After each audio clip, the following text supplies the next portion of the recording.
Avoiding bee stings is just common sense, right? But some women, desperate for help, are collecting bees and stinging themselves as they try to provoke their immune systems into producing an anti-inflammatory response. It's not for everyone and it could be fatal. Bongani Bingwa investigates the approach. So you'll see now, just to calm them down, we spray them with a little bit of water, just to make sure that they're a little bit more relaxed, instead of Josh having to go right for them. There we go. 3, 2, 1. 3, 2, 1. She sting. No. There she goes. Yeah. Josh always counts me down so I know when it's coming. So I can so it's not just like bam, bam, bam. It's like I can prepare for it. It seems crazy to intentionally sting yourself with bees 3 times a week. But perhaps if it's your last resort on a journey to wellness, well, maybe it isn't so crazy. For 2 years, Sankaree-Govender has been sick. Every 2 weeks, she's down with a cold or stomach issues. She gets random pains in her joints and her feet, but mostly she's just exhausted all the time. And now, as a last resort to get well, she's been trying bee venom. That one hurts. No, it's not your fault, love. Thank you. I've probably seen a total of 11 doctors in the course of 2 years. And then every time they would find something new. So I'd think, okay, great, we've got it. You know, we'll take the supplements, we'll change my diet, all of that. And then it just wouldn't go away. The fatigue would just never, ever lift. I kept researching, and that's when I kept reading Lyme disease. So I went back to my doctor, and she found no Lyme, but she found a very similar bacteria called Rickettsia. Rickettsia are a group of bacteria mostly transmitted to humans via ticks. There are various strains around the world, and some are more dangerous than others. Cinzia believes she was bitten when she lived in Costa Rica. When I found out I had Rickettsia, it was relieving. I wasn't crazy. It's similar to Lyme. It has the same symptoms. And then it becomes the weight of, I have an incurable chronic illness. Sorry, I get emotional because it was probably the worst, most vulnerable moment of my life. You don't want to be told you have an incurable disease at any age, you know, let alone 2-3 years into being married. It just got to a point where I didn't think that I could continue. After undergoing various medical treatments, including 5 months of antibiotics, Cinzia found a bee venom protocol created by an American nuclear physicist, Ellie Lobel. Welcome to bee venom therapy for Lyme disease. My name is Ellie Lobel. Ellie created this bee venom protocol to save her own life after she thought she'd lost her battle to Lyme disease, another tick-borne illness. After 15 years of fighting Lyme disease, Ellie Lobel went into multiple organ failure. There was nothing anyone could do. So she went to a forest to die. But it was here that everything changed, after she was stung by a swarm of bees. Soon after being stung, Ellie says she started noticing that some of the symptoms of the Lyme disease were lifting.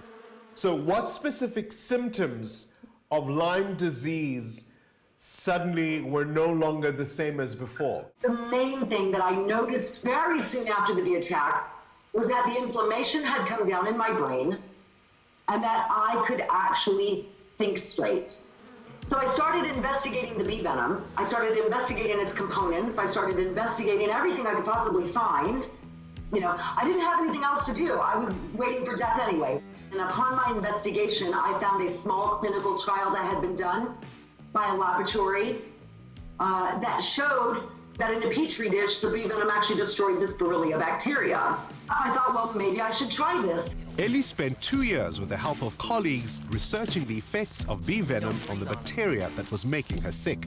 She used herself as the experiment, and slowly her Lyme disease symptoms started to go away. All right, we're going to let them calm down and we're going to go get some more. I have been Lyme-free for 7 years now. Not even a glimpse, hint of any Lyme. Ellie now shares this bee venom protocol online, free of charge. I'm following Ellie's protocol to the T. Everything she says, I do. You sting yourself 3 times a week with a 48-hour rest period in between. So you can do Monday, Wednesday, Friday, Tuesday, Thursday, Saturday. Up to you, as long as you have a consecutive 2-day break for detox, just to get the venom out. Come on, little girl. That's why we have the little thingy on the top. Okay, inside. It's our pets. At first I felt like that, but then it was a bit weird. So layman's terms, the bee venom paralyzes the bacteria and starts poking holes in all of its outer protective layers and then dismantles the bacteria. So that's why it is so effective. That's why it's working. It's not allowing the bacteria to replicate itself. It's paralyzing it, it's killing it, and that's it. Although there are studies being done around the world on the effects of bee venom on a range of illnesses, globally, from a medical and legal viewpoint, the use of bee venom is considered experimental. The science is catching up, it's just taking time. We do have peer-reviewed published science on the effects of Borrelia in the Petri dish, and now it's been in animal testing for three years now. So there have been no human trials on the effectiveness of bee venom on Lyme disease. It hasn't been approved by the World Health Organization nor by any medical authority around the world. But Ellie insists it worked for her, and now Cinzia is hoping it will also do the same. Using bee venom is a dangerous process. A person can develop anaphylaxis or a bee allergy at any point, so you always have to make sure you have an EpiPen with you before trying the protocol. A lot of people I've heard they sting in their car in front of a hospital if it's the first time and they're doing it on their own. I'm really blessed that Josh is here and helps, so I don't have to do it alone. In the US, using bee venom to heal is becoming big business. In fact, you can order your bees online. But in South Africa, there's very little available. So you basically have to take matters into your own hands. In South Africa, we do it old school. This is the budget version, if you could say it. It is because we catch our own bees, we use one tweezer. We're just making do with what we have for the moment. Cinzia started this protocol in August 2020, and although many of her symptoms have not gone away, she does believe there has been a small change. My better days are a lot more than the harder days, that's for sure. And the fatigue is still there, but it's not as heavy as it was. If it doesn't work, I don't think that's not an option, because it has to. It has to. It's my only option right now. Thank you for watching our stories here online, and please subscribe below to become part of our YouTube community and be notified when we upload our latest content.